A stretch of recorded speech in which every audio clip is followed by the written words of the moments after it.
I want to welcome folks to this round of SPAR debate. Before we can begin the round, we need to determine sides. I will now ask both debaters to engage in a round of rock, paper, scissors to determine who is on what side. Go ahead and rock, paper, scissors. Okay. All right. Okay. Affirmative. All right. So with that, the topics have been placed on the lectern. You may open that, and the affirmative gets to cross off the first topic.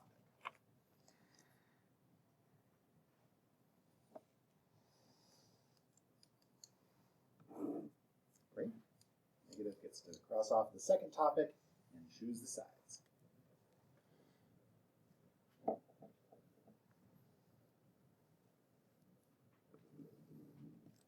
All right, go ahead and please read the remaining topics so we know what you're prepping. Coffee is superior to tea. All right, 2 minutes of prep time starts now. I'll give warnings every 30 seconds. Time begins.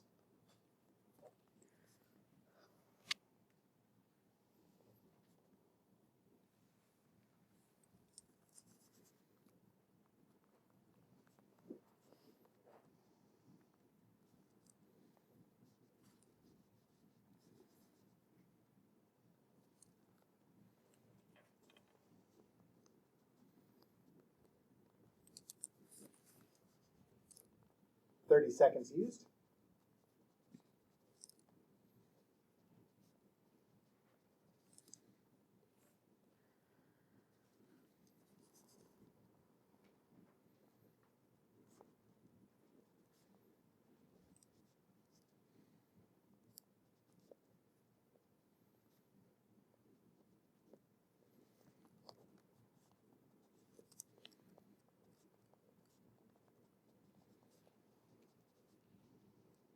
One minute used.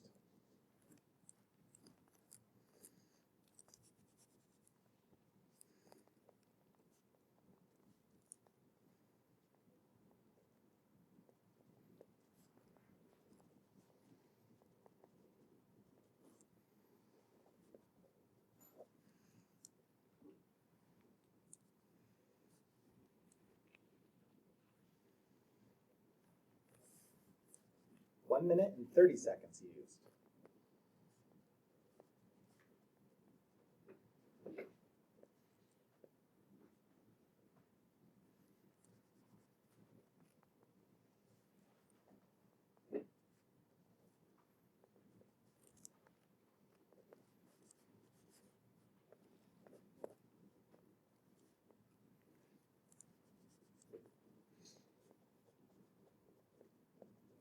And that is the end of prep time.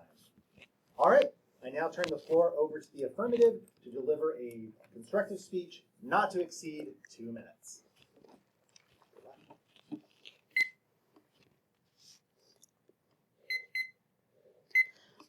Hello, everyone. I am on the affirmative, and I will be taking the side that coffee is superior to tea. First, let's look into what coffee is. What coffee provides. Coffee provides caffeine, which allows people to be able to maintain energy and keep people awake. That is mostly what it's known for. And as we look into it, we find out that it is more accessible and we see it more in stores than we do for tea. That makes it more easy to be found and more easy for people to maintain their energy levels up or as high as they want to throughout the day. We also see that coffee is more versatile. We often see it not just cold, but we can see it hot, and we can see it in blended with ice, so like frappuccinos and different areas. Or we can see it as cappuccinos, where they just have the milk on top and they are prepared differently. The strength is also more easier to manage for the coffee, which allows individuals to be kept up for as much as they like, and it is up to the preference of the person. We see this pretty often on different items. However, it is not seen very often on tea. Some teas do have caffeine, but they are not able to maintain the amount that coffee usually does. Coffee also, you're able to manage the different sugar levels that you are able to intake. You can take it with no sugar, and it also provides many different access. Like I said, you can infuse the coffee to your liking, to whatever type you like. I've seen many coffees be infused with vanilla, which makes it easier to access the flavor, and you are able to just make it and go as fast as you need or wherever you need to go. And I give up my time. All right, thank you very much. With that, we'll go ahead and turn the floor over to the negative to deliver a constructive speech not to exceed 2 minutes. Alrighty, hello there. Today we're going to talk about whether coffee is superior to tea, and my stance being on the negative that coffee is not superior to tea. So let's just go over my first 2 points, and that is that tea is less addictive than coffee. So why are there things like mushroom coffee or coffee alternatives? There are these things because coffee is basically a drug at this point. People are literally addicted to caffeine, and my opponent did say that you're able to adjust the sugar levels in your coffee, but why are there chains of coffee restaurants, I'm using loosely, but coffee chains like Dutch Bros, which is primarily sugary coffee? So not only is coffee mainly mixed with sugar or milk, all these things combined just make coffee more addictive. And if you're going to use the argument that coffee makes you awake, and you're using coffee so that you can have caffeine in your body, you could say the same thing about tea. And so why don't you just use tea instead of using coffee, which is way less addictive and probably better for you, considering that both of them do come from the ground. However, the coffee bean is probably more artificial in comparison to tea leaves. My second point is that, again, that was my second point, is that it's just more natural. So why are you going to consume a super processed coffee drink rather than consuming tea leaves? You know, when most people make coffee, they make it out of processed either pods from their home or they go to the coffee shop. So if you're gonna drink caffeine, you should definitely drink it out of a cup of tea, because that is better for you and it's less addictive, and that's why coffee isn't superior to tea. All right, thank you very much. And that, we will invite both debaters to engage in up to 4 minutes of grand crossfire, where you may ask questions of each other. I'll start the time when you start asking questions. How are you today? I'm good. How are you? I'm good. So my first question is that, do you think that the fact that coffee comes from the store makes it more dangerous or more likely to be harmful to them? I mean, yeah, I would say that. I mean, how many people are really sourcing their own coffee beans and grounding them themselves when it's way more accessible to find coffee in the store? I mean, you could say the same thing about tea leaves, but at least you know that they're ground leaves instead of overprocessed coffee. Like you said before, that they're most likely infused with the flavor. And my question to you is, how many people do you think prefer, sugary drinks over just straight black coffee? I mean, do you prefer sugary coffee over black coffee? Not me personally, but I do know that a lot of people tend to put sugar into their coffee. Maybe not the sugary drinks that you are thinking of, like frappuccinos. Okay. Or those, but yes.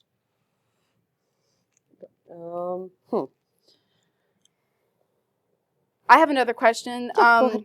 Would you say that people are, tend to be more addicted to caffeine? I mean, some people are like, I'm not myself until I have my morning coffee. I mean, that's pretty true, no? Yes. Yeah. I would think so. Yes.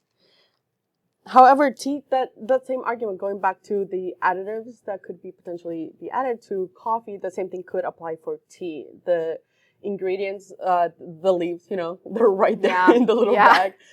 Do you think it could also potentially be equally as dangerous regarding those additives for tea?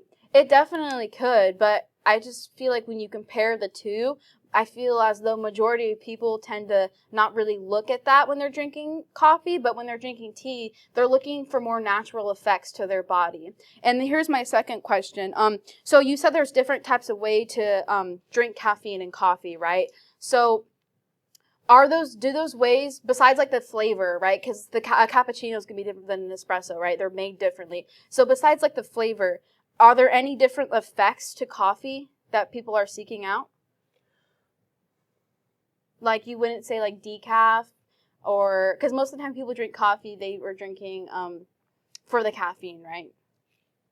Yes, but there's also the existence of decaf is a good example because it provides the taste of coffee for people who don't like to be kept up for the energy. They just like the taste. Do you have another question for me? Okay. And then my other question is, so there's like different coffee alternatives, right? Besides like decaf, and then there's like coffee that's made out of literally not coffee beans. Like I stated mushroom coffee, which is one of them, which is something my parents drink. But yeah, I think that's the rest of my questions. Thank you. Okay. Okay. I have one more. Oh, so, sorry. Yeah, I'm sorry. Oh, no, you're fine. you're good. Okay, so for tea, same thing that there's different varieties. There's technically alternatives to the different flavors. Would you count that as a flavor thing, or is just flat out alternative since they can be made from different herbs?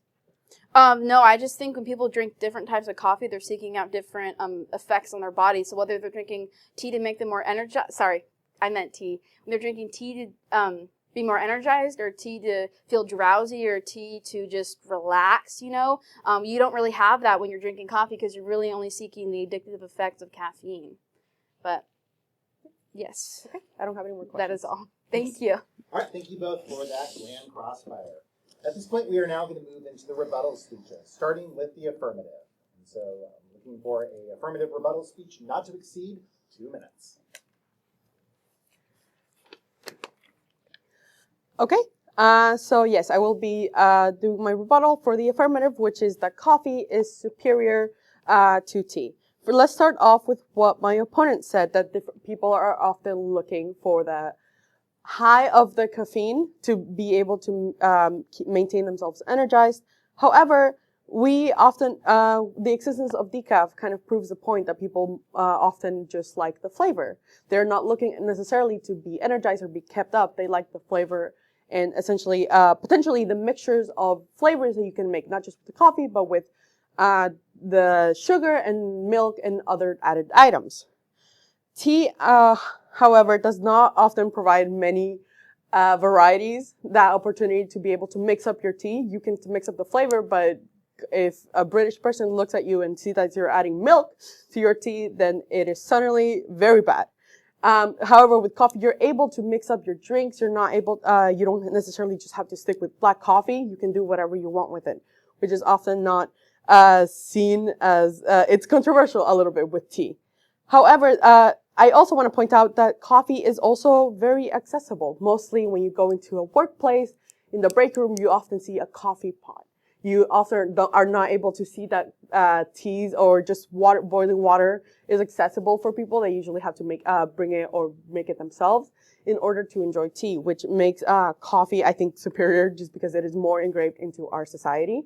And I am finished with my argument, with my rebuttal. All right, thank you very much. And finally, we will turn the floor back over to the negative to deliver the final rebuttal speech, not to exceed 2 minutes. Alrighty, just to again talk about this, coffee is not superior when you're comparing it to tea. If anything, I believe that tea is superior because of these two main reasons. It's less addictive and it's better for your health. And it being better for your health means that's coming from natural ingredients. I mean, people have been drinking tea since the beginning of civilization, okay? Tea has been a staple for many cultures. I mean, the British literally got angry with us because we threw their tea overboard, okay? Tea is pretty controversial, okay? And my opponent did state that coffee is accessible and it's versatile. And while these two things remain true, you cannot argue those points against that it's less addictive and that it's better for your health, okay? Because at the end of the day, majority of these people are getting heart problems because they're literally addicted to the way caffeine makes them feel. And many people who literally get heart palpitations from taking 3 espresso shots a day, end up having to go towards tea, and they're finding that tea honestly has more natural effects on the body. So while it may remain true that coffee is accessible, that does not make it superior in terms of it being just plain better for you. So if we're going to look at all these points made today, I think it's pretty clear that, tea, as whether you're drinking it hot or iced, I know you may not be able to add milk. You can. That's why we have boba tea. But either way, I do think that tea is superior to coffee for those two reasons alone. And with that, I'd just like to say thank you, and I'd like to end the rest of my speech. Big round of applause for both the debaters.